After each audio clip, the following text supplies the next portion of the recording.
Ito ay air fryer. In-order ko siya sa Shopee. Nakakalaga siya ng 3,349. Pero nakuha ko lang siya ng 3,050. Ayan.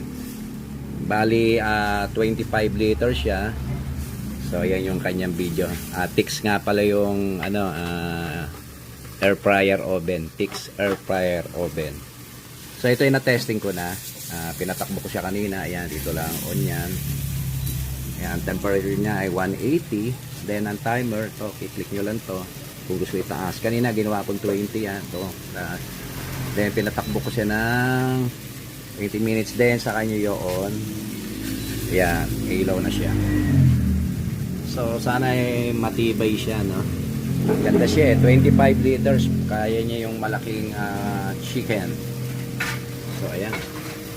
So, ngayon, pagka na-open na yan, hindi nyo siya ma-off. So, ngayon, ang gagawin nyo ay, ayan, bawasan nyo lang yung timer. Click nyo lang itong, ayan, ayan, yung negative sign. Ayan, bumababa na siya. Hanggang sa maging 1, nag-automatic off na siya. Ayan. Hintayin nyo lang, kiklik siya. Yun. Patay na siya.